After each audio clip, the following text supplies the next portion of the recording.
It's seems like it's been a long time since we played, but I know our guys are really excited about getting back out there. It's really had a lot of energy this week. It's good to see working hard. Looking at Auburn, I've said this before, just, starts with their quarterback on offense, just really good athlete, can beat you with his arm, can beat you with his feet, has really good feel of what they're doing offensively, good receivers, good skill players, score a lot of points, play fast. Again, defensively, kind of the same thing when you look at what they've done defensively over the years. They had to replace a lot of guys from last year's team, but have really kind of rallied together and continue to improve every week. And then special teams, feel like they give probably the most diverse looks that we've seen out of anybody this season. So obviously it'll be a tremendous challenge for us on the road.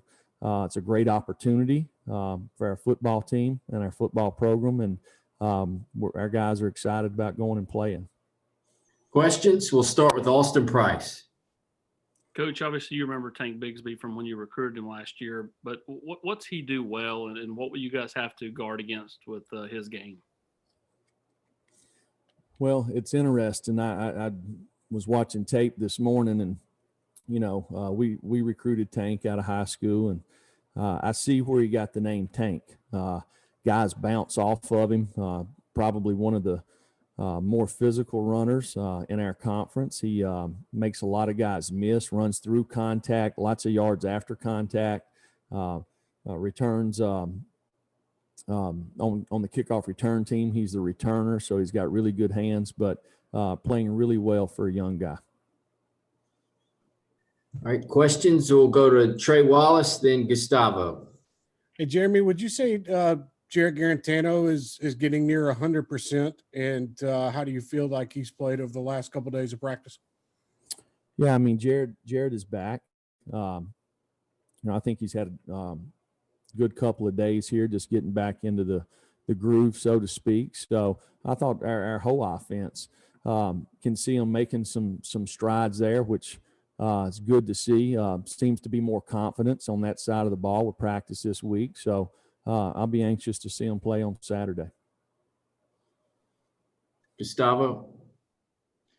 Coach, which unit of the team do you felt more happy, or you more felt like it was the better improvement in this 2 weeks they have to practice? Which part of the team you think's improved the most? Yes. Is that the question? Yeah. Well, I see a lot of improvement out of a lot of our guys. I really probably the guys that have made the most strides are our younger guys, just because they had the furthest to go, and that's normal. But with the opportunities that they've had at practice, you continue to see guys flash with ability and starting to understand the work ethic that it takes every day to kind of develop the right habits. So it's good to see. And Coach, I have a special question for you from another UT coach. Let's see if you can hear it. Gustavo, next time you are in a Jeremy Pruitt press conference, I want you to ask him what he thinks of that women's soccer team's SEC championship. Yeah, well, Coach Pensky asked me to ask you about his team. Hey, I tell you what, I follow all the sports here, and it's always exciting to see when we bring a championship here. And, I see these young ladies work out here in the indoor during the summer and during practice time, sharing facilities here, and they work extremely hard. See them during the off season. So I can tell you they earned it. All right, we'll go to Wes Rucker, then Patrick Brown. Jeremy, when you look at your tight end position, how much development are you seeing there from those guys, and how much more can you get from those guys down the stretch, maybe as blockers, pass catchers, all that stuff? Well, it's a position that we've lost a few guys. Obviously, Austin Pope has played a lot of football, and really the first two games we used Riley Locklear a lot in the tight end position. So losing him after the Missouri game, it's added to Jacob and Princeton, and these guys continue to improve. We need to get them more involved in the throw game, but they continue to to me, you can see the getting more seasoned. Obviously, they've not played a lot of ball here, but this year they've got an opportunity, and every week they continue to improve at that position. Patrick? Jeremy, you mentioned some young guys improving a few weeks ago. I think you said Key Lawrence had been working at the star position. Has he continued to work there, I guess, since it was the first open date, and kind of how has he progressed at that position for you guys? Yeah, it's one of the probably with all of our positions on defense, you're involved in the run fits. When you play man-to-man, you have to guard probably the best receivers on the other team. You've got to be a good blitzer. We ask a lot out of that position. It's a spot to where there's lots of change of strength motions from the other team, so the multiples change as the looks differ there. But he continues to pick things up really fast. He's got good ball skills. He's a big kid, and that has instinct. So he continues to work hard and improves every day. Ben McKee, then Matthew Ray. Coach, what did you think of Jabari Small in that number 2 back role against Arkansas when he filled in for Ty Chandler? And how have you seen D. Beckwith and T. Hodge improve over the last 2 weeks? Jabari, to me, has done a really nice job the entire season. If you look at his touches, his yards after contact, making people miss, he's done a really nice job with that. He continues to play on our special teams. He picks things up really fast, so he's not going to do anything but continue to improve and get better. T. Hodge and D both obviously had issues back during the summer with injuries that really kind of put them behind, but they've stayed positive. They've worked hard to get healthy.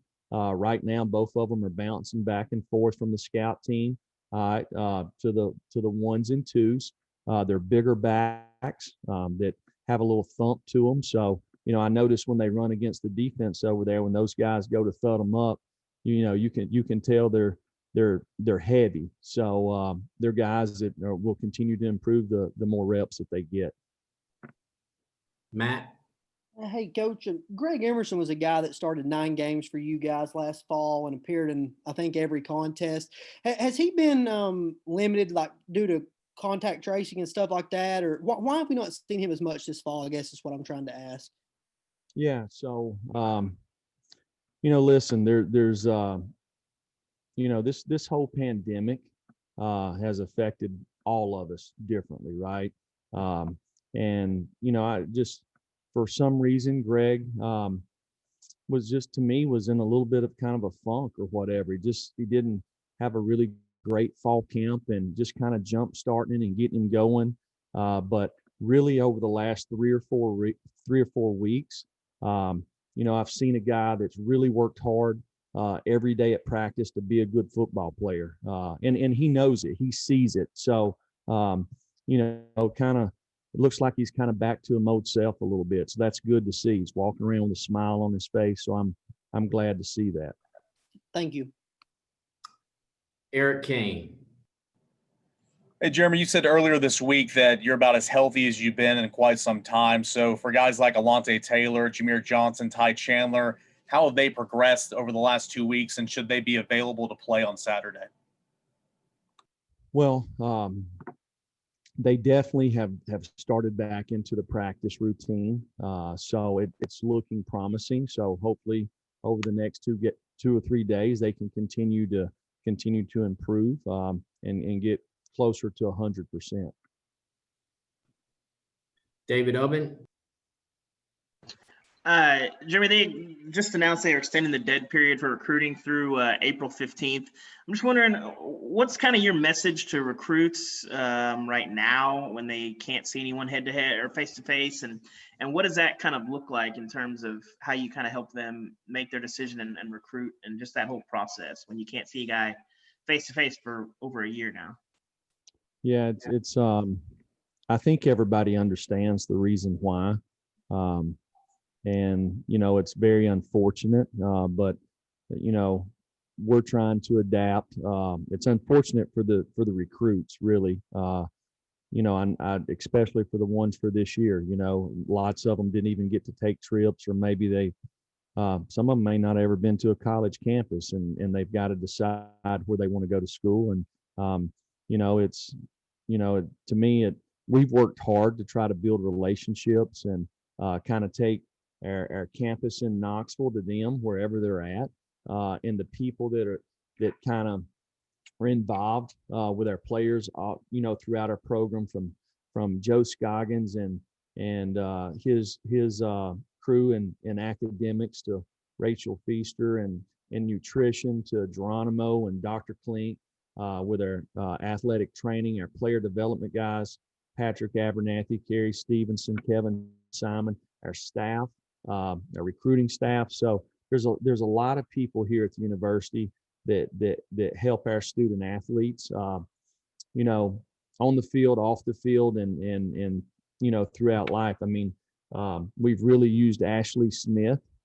She's helped launch our B-Flight program for, it's really a program that's going to help launch our players' career beyond football. So something that we're really proud of, that we've really got started. So there's lots of really good people here that are involved in recruiting, and we've worked hard to do it all the way. When you start talking about our administration, athletic administration, our academic administration, people across campus, they've been very willing to help, and we couldn't ask for any better support.